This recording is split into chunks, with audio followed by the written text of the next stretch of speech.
Napakalaki ng nanakaw, 1 trilyon! Nag-resign ng gabinete, Speaker, Senate President. Bakit hanggang ngayon hindi malinaw kung ano nangyari sa 1 trilyong pag-aari ng bayan? Mr. Speaker, I move to recognize Representative Edgar Ararize, 2nd District, Caloocan City, to avail of the privilege hour. The Honorable Ararize is now recognized. Thank you, Mr. Speaker. Thank you, Majority Leader. Galang-galang na Speaker, mga kasama sa Kongreso, sa ikalimang State of the Nation Address ni Pangulong Ferdinand Marcos Jr., mahalagang balikan natin ang kanyang mga salita at mga pangako. Nadadala niya ba tayong mga Pilipino sa kanyang mga ipinangarap at ipinangako? Higit 4 na taon na ang nakakaraan. Hanggang ngayon ay patuloy pa rin tayong umaasa. Iisip natin, may panahon pa ba siya para tuparin ito? Hindi po ako natutuwa sa pagbati ko sa administrasyong ito. Hindi rin lingid sa ating kaalaman na marami sa mga kritiko ng pamahalaan ang nakakaranas ng matinding pressure, harassment, o iba't ibang uri ng paninindak. Di po ako exempted dyan. Ngunit bilang mga kinatawan ng taong bayan, tungkulin nating magsalita kapag kinakailangan. Kahit ano pa ang maging kapalit nito. Kailangan nating bigyan ng linaw ang tunay na kalagayan ng ating bansa upang mapigilan ang patuloy na pagkabalisa ng mamamayan. Ang lumalalim na pagkakahati-hati ng lipunan at ang unti-unting pagguho ng tiwala hindi lamang sa mga institusyon ng pamahalaan kundi maging sa ating ekonomiya. At ang patuloy na pag-abuso at panlilito ng mga opisyal na dapat sanay naglilinaw sa mga mamamayan. Napakakomplikado na ng sitwasyon ng Pilipinas. Sa ekonomiya, sa politika, at sa halos lahat ng aspeto pang araw-araw na buhay ng mga Pilipino. Kaya tinihiling ko po ang inyong pangunawa habang binabahagi ko ang aking pagsusuri sa naging sona ng Pangulo at sa tunay na kalagayan ng ating bansa. Para hindi kayo maumay, hahatiin ko po ito sa 3 bahagi. Isa sa araw na ito, at ang natitira ay sa ibang araw na. Ang unang bahagi ay pinamagatan ko na mga pangakong napako at paasa lang. Ang ikalawa, ang national budget at infrastructure anomaly. Anong punot dulo at sino ang mga masterminds?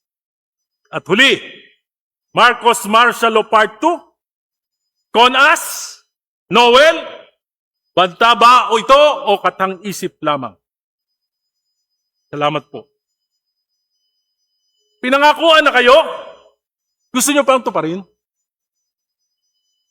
Sa kampanya pa lamang, lagapak na ang pinakaunang pangako ng Pangulo at ni Vice President Sara Duterte. Pangako nila, unity! Ang ipinangakong pagkakaisa para sa kaunlaran ay nauwi sa pinakamalaking hidwaan sa politika. Habang nag-aaway ang makapangyarihan, ang nasa gitna ay mga ordinaryong Pilipino na patuloy na naghihirap. Umasa ng kaunting pagbabago sa pinangako nila. Subalit, sa halip na kaunlaran, sa halip na pagkakaisa, natunghyan nila ay away at bangayan. Ano ba talaga ang pinag-aawayan ng mga Marcos at ng mga Duterte? Kapakanan ba ng sambayanan? Maliwanag na hindi. Kapangyarihan! Kapangyarihan ng kanilang mga political dynasty. Yan ang kanilang pinag-aawayan. Kapangyarihan para sa 2028. Abala sila sa paglalantad ng baho sa isa't isa. Abala sa pagtatakip ng kanilang mga anomalya. Bayang umaasa na pindeho na. Kamara, Senado, nagkakagulo na. Damay na sa away. Ombudsman, NBI, Gabinete, damay na din. Di malayo, pati Korte Suprema at mga korte, madamay na rin sa awayang ito. Pangako na unity, napako. Ikalawang malaking pangako, 1 milyong pabahay kada taon. Ilang milyong Pilipino pa rin na nakatira sa mga barong-barong sa mga estero at tahanang hindi ligtas sa baha at mga sakuna. At ngayon, hindi na ito binanggit sa sona ng Pangulo. Para bang tahimik ng inamin ng pamahalaan na hindi nila ito kayang gawin. Tiis muna, bayan ko.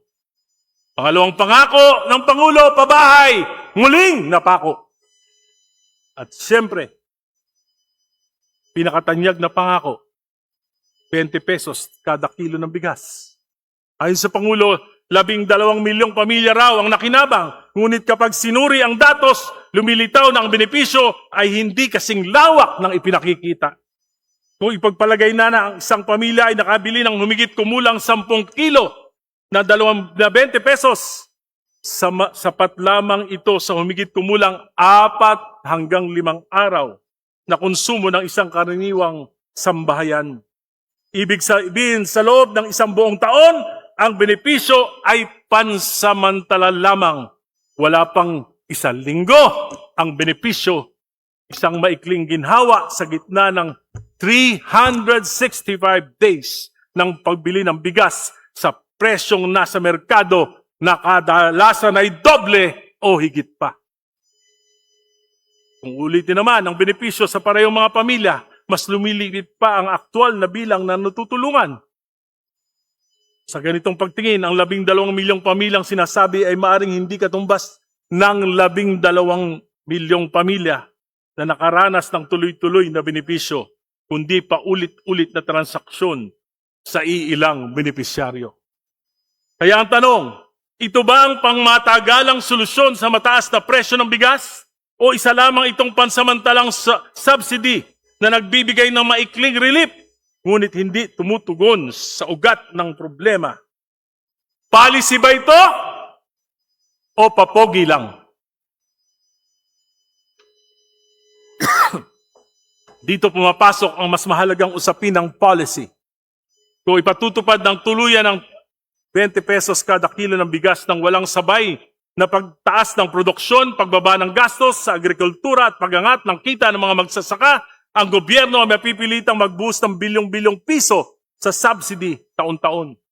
Sa madaling sabi, ang mababang presyo sa consumer ay kailangang tustusan ng Estado.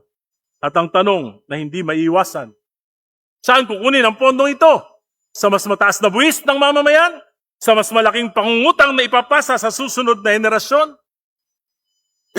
O sa pagliit ng pondo para sa edukasyon, kalusugan, at iba pang serbisyong panlipunan? Ito ang direktang ugnayan ng policy at economy. Ang isang pangakong mababang presyo kung walang kasamang structural reform sa agriculture, nagiging fiscal burden na kailangang bayaran ng buong bayan. Hanggang kailan ba tayong mananatiling nakadepende sa ayuda? Ang tunay na layunin ng gobyerno ay hindi gawing palaasa ang mamamayan. Ang tunay na layunin ng pamahalaan ay bigyan ng disenteng trabaho, mas mataas na kita, murang pagkain, sa pamamagitan ng mga epesyenteng produksyon at pagkakataong umangat sa sariling pagsisikap. Hindi ayuda ang pangmatagalang solusyon sa kahirapan. Ang kailangan ng Pilipino ay isang ekonomiyang nagbibigay ng dignidad, oportunidad at pag-asa. Nais bang gawin ng pamahalang ito na mangmang, palasa at mapagtiis sa kahirapan ang mga Pilipino habang ang mga nag-ahari ay nagtatampisaw sa kaban ng bayan? Pangako, 20 pesos na bigas, napako. Ngayon naman mga kasama, suriin natin ang 5 taon ng mga pangako sa 5 sona ng Pangulo. Hindi ito opinion lang, ito ang paghahambing ng pangako sa reality. Ikatlong pangako, ibababa ang presyo ng mga bilihin. Anong katotohanan? Bagsak. Hanggang ngayon, hirap pa rin kumain ng 3 beses sa isang araw ang napakaraming mga Pilipino. Ang tunay na sukatan ng tagumpay ay hindi ang mga press release. Ang tunay na sukatan ay kung kaya bang bumili ng karaniwang pamilya ng bigas, isda, gulay, karne at gamot. Kapag ang hapagkainan ay kulang, bagsak ang pangako, ito ay napako. Kaapat na pangako, modernize the agriculture.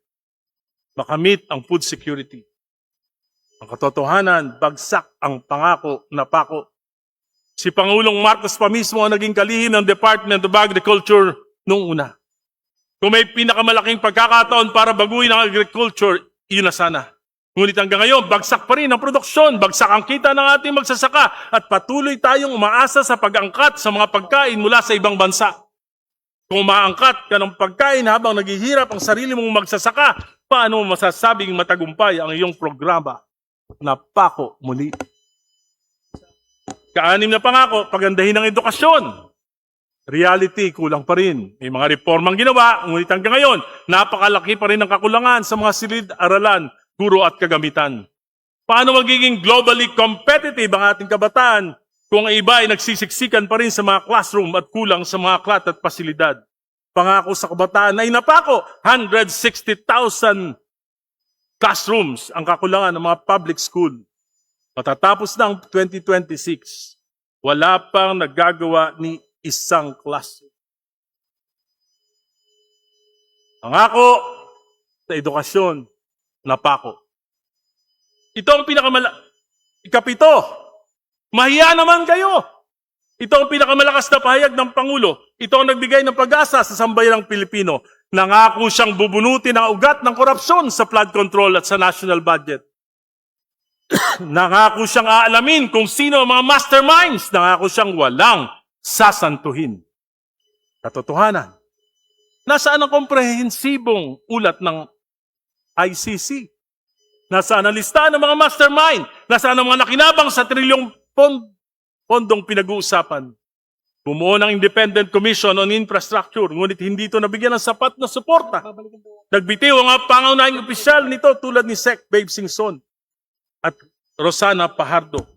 Tumigil na ang operasyon nito. Wala man lang nailabas na ulat. Nangako rin ng Pangulo na bubuo ng Independent People's Commission ang Kongreso. Ginawa pa itong priority legislation. Hanggang ngayon, wala pa ito. May itinatago ba ang Pangulo? At ang tanong ng bayan, bakit tila humihinto ang investigasyon kapag papalapit na sa pinakamakapangyarihang mga opisyal? Naimbestigahan ba ang mga bersamin na ayon kay Senator Lacson ay tumanggap ng 8 bilyon?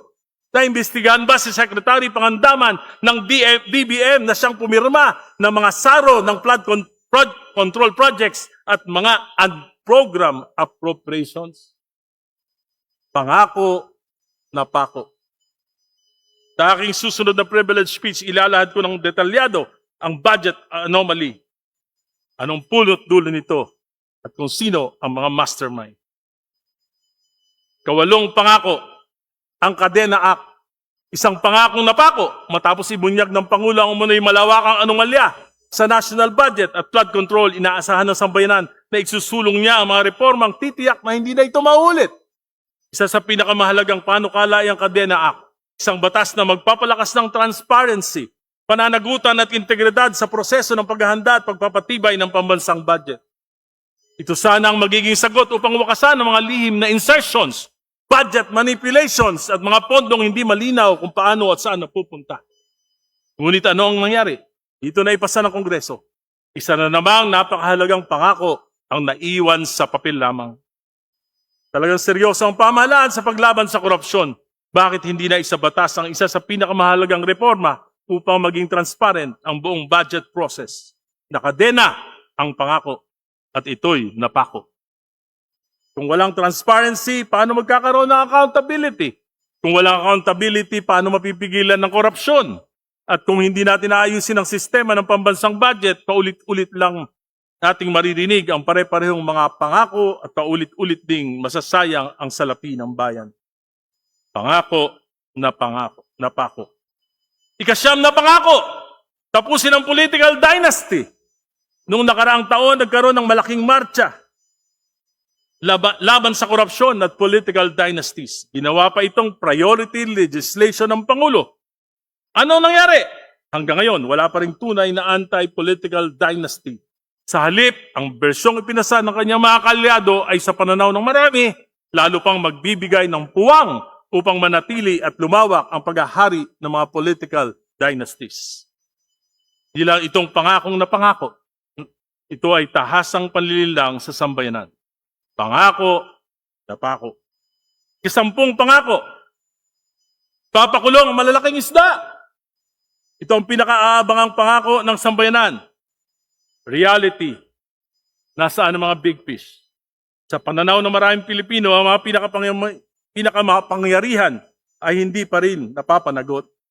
May mga nakulong, may mga ginawang state witness, ngunit ang sinasabing masterminds at pangunahing nakinabang ay nanatiling malaya. Ang nakalulungkot, hindi ang mga mastermind ang nakulong. Ang nakulong ay ang katotohanan at pilit pang inililigaw ang bayan. Pangako, napako. May mga bagong pangako. Matutubad ba o mapapako na naman? Mr. Speaker, matapos ang 5 sona na puno ng mga pangako, narinig na naman natin ang panibagong pangako ng Pangulo. Ngunit ang tanong ngayon ng sambayanang Pilipino ay, hindi na ano ang ipinangako. Ang tanong ngayon ay, matutupad ba ito o isa na naman itong paasa? Isa sa pinakabinidang pangako ay ang pag-aalis ng systems loss sa singil ng kuryente. Maganda itong pakinggan, madaling palakpakan, ngunit lumalabas. Kaya ba itong ipatupad? Kinabukasan lamang, matapos ang SONA, sinabi ni Secretary Sharon Garin na makangailangan pa na ito ng panahon bago maisakatuparan. Sabi niya, 1 taon! Sa susunod na SONA uli, alam ng bawat eksperto sa industriya na ang enerhiya na may tinatawag na technical systems loss na bahagi ng mismong transmission at distribution ng kuryente ay hindi ganap na maiiwasan. Kung ipag-uutos ng pamahalaan na alisin ito ng walang malinaw na mekanismo, sino ang sasalo sa mawawalang koleksyon ng mga electric cooperatives? Alalahanin nyo na karamihan ng mga kooperatibang ito ay non-profit. Ang pambansang pamahalaan ba? Pagbibigay na naman ba tayo ng subsidy mula sa buwis ng taong bayan? Kung ganon, hindi ba isa na naman itong ayuda na magbabayad ay mga mismong mga Pilipino rin? Ang Meralco ay kumita ng higit 50 bilyon noong 1 taon. Samantalang ang nakolekta nilang systems loss sa mga consumers ay halos 25 bilyon. Kumikita ang mga pribadong monopolyo sa paghihirap ng mamamayan. Ito dapat ang asikasuhin at hindi na dapat magpaligoy-ligoy pa. Metro Pacific's monopoly in the power, water, media, and government infrastructure. At tulad ng ilang mga kumpanya ng mga oligarchs ang nagpapataas ng presyo at tila walang kayang gawin ang gobyerno. Hindi ba ito katulad ng pangakong 20 pesos? Hindi ba ito katulad ng 1 milyong pabahay? Sa 1 taon, sisingilin natin muli ang ating Pangulo. Mga pangakong madaling sabihin sa entablado, ngunit napakahirap sa katuparan sa realidad. Sisingilin natin ang Pangulo. Pangulong Marcos, 2 taon na lamang ang natitira sa iyong termino. Saan niyo dadalhin ang sambayanang Pilipino? Papagaanin ba ninyo ang aming buhay? O lalo niyo itong pabibigatin? Mr. President, napansin ng marami ang mga hindi niyo nabanggit sa SONA. Hindi niyo tinalakay ng malinaw ang mga pangunahing hamon ng ekonomiya. Hindi rin niyo pinaliwanag kung anong konkretong plano upang malampasan ang mga ito. Paano niyo mapapababa ang inflation at ang patuloy na mataas na halaga ng pamumuhay? Ang pinakahuling opisyal na datos ay nagpapakitang nasa 6.4% ang headline inflation noong June 2026. Malayo pa sa antas na magbibigay ng tunay na ginhawa sa karaniwang Pilipino. Ang inflation rate na ito ay pinakamataas halos sa Asia. Ang pangunahing dahilan ng inflation na ito ay ang presyo ng pagkain. Ang Pilipinas na ang biggest importer ng bigas sa buong mundo. Halos lahat ng pagkain, karne, isda at gulay ay imported na. Paano ninyo mapapabilis ang paglago ng ekonomiya kung makalikha ng maraming trabaho? Ang GDP natin ay higit 4% na lamang noong 2025. Ngayong 2026 mukhang pababa pa. Ang public spending ay bagsak na bagsak. Tanging ayuda program lamang ang gumaganang programa ng gobyerno. Paano nyo mapapalakas ang pamumuhunan at maibabalik ang kumpiyansa ng mga negosyante? At paano nyo haharapin ang patuloy na paglaki ng utang ng bansa? Mas mabilis ang pag-utang kaysa pag-unlad ng bansa. 65.3% na ang debt to GDP ratio, highest since 2005. Ang pambansang utang ay higit na sa 19 na trilyon, habang malaking bahagi ng pambansang budget ay napupunta na sa pagbabayad ng interes at amortisasyon. 49% ng kita ng pamahalaan napupunta sa pagbabayad ng utang, samantalang ang sweldo at operating expenses ay napakalaki rin. Kaunti na ang mapupunta sa pagpapaunlad, baka masamahan pa ng flood control. 1.87% na ang ratio ng paglago ng utang laban sa paglago ng ekonomiya.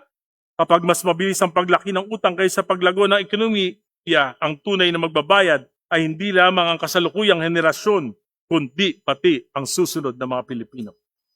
Mr. President, ang investment grade outlook sa ating ekonomiya ay bumagsak na from stable to negative. Sa loob ng 2 hanggang 6 na buwan, ito ay susuriin at posible tayong ma-downgrade. Pag nangyari yan, tataas ang interest rate, ang pagutang at malamang mababawasan at aatras ang mga investors sa ating bansa. Ano ang plano ng inyong economics team? Hindi nyo ito nabanggit sa SONA. Kaya naalala ko ang sinabi ng veteranong political analyst na si Lito Banayo. This government is overspending, overborrowing, overtaxing, and overstealing. Maaaring hindi sumang-ayon ang iba sa pahayag na yan. Ngunit ang mas mahalagang tanong ay ito. Ano ang ginagawa ng pamahalaan upang patunayang mali ang ganitong pananaw? Sapagkat ang tunay na sukatan ng isang administrasyon ay hindi ang dami ng pangako, kundi ang dami ng pangakong matutupad. Hindi ang husay ng talumpati, kundi ang husay ng pamamahala. Hindi ang lakas ng palakpakan, kundi ang dami ng pamilyang tunay na umaahon sa kahirapan. Hindi inspection ng mga proyekto, kundi implementation at completion. Mr. President Marcos, hanggat hindi nalalantad ang katotohanan sa pinakamalaking korupsyon sa kasaysayan ng bansa, ikaw ay mananatiling pangulo lamang ng iyong mga kamag-anak, kapartido at kaalyado. Your negative trust rating are the manifestation of this. Napakalaki ng nanakaw, 1 trilyon! Nag-resign ng gabinete, Speaker, Senate President. Bakit hanggang ngayon hindi malinaw kung ano nangyari sa 1 trilyong pag-aari ng bayan? Pasensya na, Ginoong Pangulo. I am simply stating my perception of the truth. And I believe that many of our people share the same views and sentiments.